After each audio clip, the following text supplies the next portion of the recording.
Gambler, Grand Prix racer, and rich tobacco farmer. Who was this? Well, this was the life of South African Peter Pretorius for years. And then a miracle led him to a lifetime of sacrifice that changed the whole continent of Africa. Take a look. Peter and Ann Pretorius, co-founders of Jesus Alive Ministries and Joint Aid Management, have led over 12 million Africans to salvation and provided more than 1.2 billion meals to starving people. Prior to Peter's death in August of 2018, he shared his story of how God used an ordinary man to bring hope and healing to a devastated nation in his book, Death-Defying Faith. Well, welcome to the 700 Club, and our dear friend Ann Pretorius, the wife of Peter Pretorius, and their son Yitzhak. And Ann, Peter was an amazing man. You know, were you with him when he was doing all that crazy stuff before he found the Lord? I actually was, Pat. Yes, I was. So I can give testimony to the life transformation that took place. It truly was a Damascus Road experience that we had. Well, what happened? What brought him to the Lord? Well, his father was dying after a double heart attack, and he was desperate. And he tried to find somebody who could pray, finally did. They prayed for him, and his father was totally miraculously healed. Oh. So Peter was confronted with this miracle and realized there is a God, he does exist, and he's there for me. He answered my prayers. Yeah. And so that's how it all began. And then the man who led us to the Lord then came visiting us on our tobacco farm, told us the message of salvation, and everything changed. It was amazing. Well, Peter, I didn't know the Peter before, but I knew him after, and he was a powerful man of God, and we had the privilege of helping him along the way. But he led, how many millions of people to the Lord did he lead? Do you know what the numbers were? Yeah, over 12 million. In fact, soon after his death, the records came in from the field again, and I realized, oh, Peter, I hope you know this. We went over the 12 million mark. Well, Yitzhak, well, are you following your father's footsteps? Absolutely. You know, I guess our family's journey with Jesus started in the supernatural. You know, God healed my grandfather and showed us that, you know, God was a God of the supernatural. Yeah. And I think when you grow up around that, I often say to people, I grew up a privileged upbringing. And they think, you know, I lived in a fancy home and I went to a fancy school. But the reality is my privileged upbringing was that as a young child, I got to fly all over the continent of Africa and sit on a platform watching my dad preach to people and watching Jesus touch and heal the blind and the deaf and the cripple, but also being able to go and work in humanitarian operations all over the continent where, you know, as a youngster, I was working in refugee camps in places like the Congo and South Sudan. And really just gained a huge understanding for the power of God, for who God was, but I guess most importantly, for what God wanted us to do as a family and what the responsibility was. And so to follow in Dad's footsteps it wasn't a question or a choice. It was a calling and something that I knew I had to do with my life. As I recall, there were 500,000 people in the Congo he led to the Lord. I believe it was... You were a part of that with us. I know. We helped, and Peter was such an inspiration, but I just can't... You know, and the thing that struck me about Peter, he was so ashamed of apartheid, and he was so happy when, you know, Nelson Mandela was elected president. He felt liberated. Totally, because a white South African with an Afrikaner name, it wasn't an easy situation to be in. And yet we had pioneered work into the informal settlements and into the townships when whites weren't actually allowed to go there. So it wasn't the other way around. And the gospel had to go out. And so, yes, he definitely pioneered that, and he loved doing it. It just was an absolute heartbeat to him. Was the opposite, you know, the name Pretorius, I mean, the capital was named, they used his name, whatever it was. But was the opposition in South Africa to his stand for Mandela and these? There was opposition. They watched us closely. From time to time, there were even lawsuits that started developing, and God gave us favor every step of the way. We were actually accused at one stage of running a club on our mission base because they said we saw black people were swimming in your swimming pool.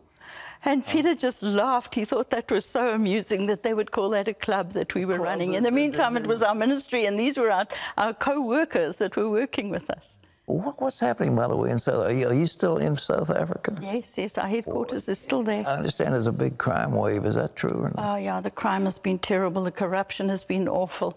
And we're really trusting God for a breakthrough. It's such a beautiful country. It's gorgeous. You know, I was down there with you.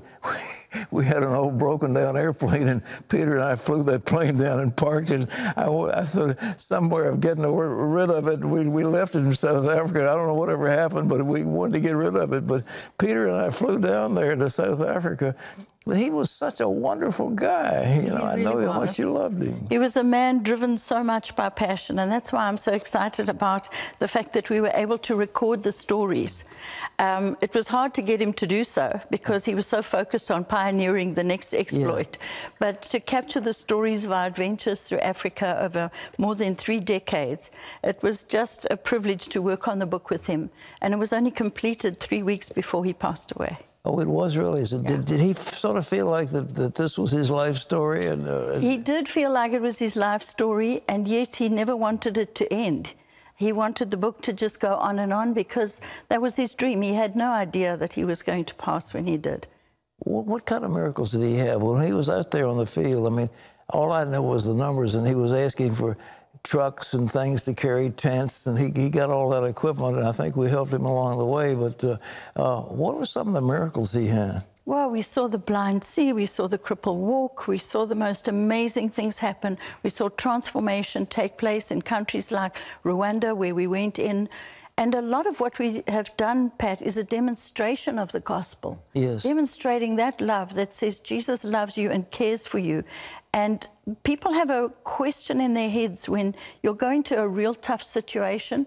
They wonder why you came there. And when they understand, Jesus knows where they're at, and he wants to bring a solution for them. So many doors have opened to us again, and Isaac's really involved. He's excited to be preaching in prisons, to be ministering the gospel, to be demonstrating it. Well, I think that's part of the miracle. You know, often people say, you know, what miracles have you seen? And immediately you think of the blind who have seen or the cripple who have walked.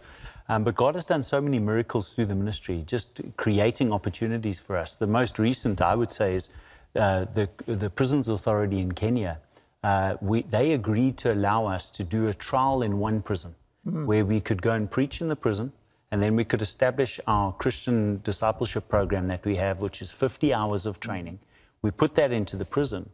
The Prisons Authority were so confronted by the transformation in the lives of those prisoners that they have opened every single prison, over 300 prisons in the whole country, and said, come preach the gospel and come put in the discipleship training program. They've now made it an official part of the rehabilitation curriculum for prisoners in the country. And we're just seeing God transforming lives. One prisoner who had a life sentence, he got born again through the ministry in the prison.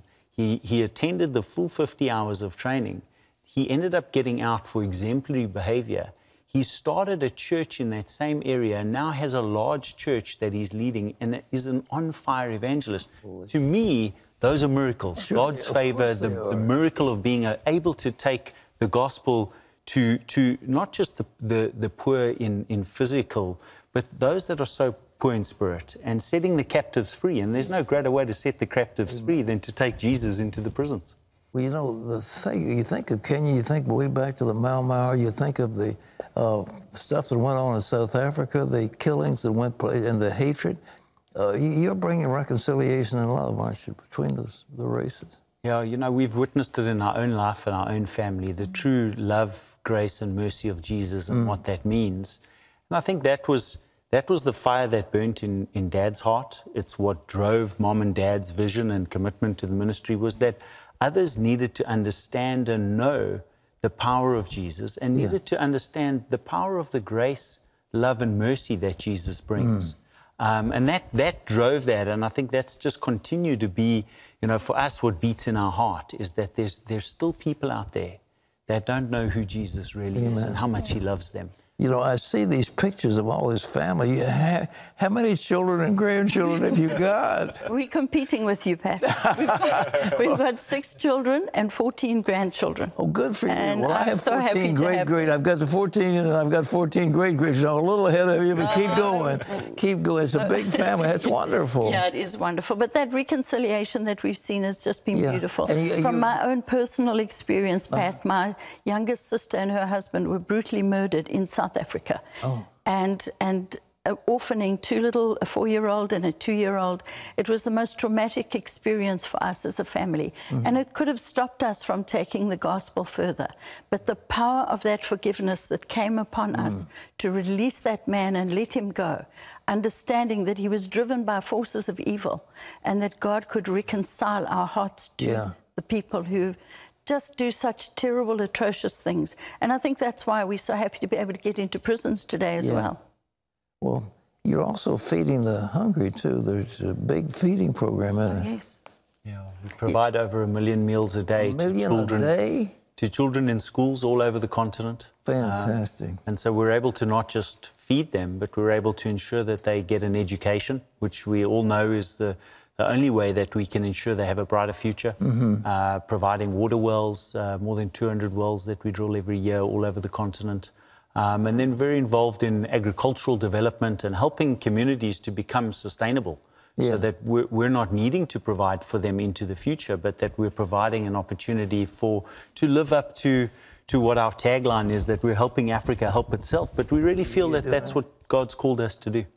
Where do you get the resources for this? You got people in Africa or people in the United States? Or who's helping? We've got people all over the world, Pat, and we're so grateful to them, and we call them partners, not donors, because that partnership means we can do so much together, and that's where our partnership with you has been of such immense value to us. Well, I just can't tell you what a dear, dear friend your husband was. Peter was a great man and a wonderful friend, and well, it's called Death-Defying Faith. That's the name of this book, and the ministry is available to help with Death-Defying Faith.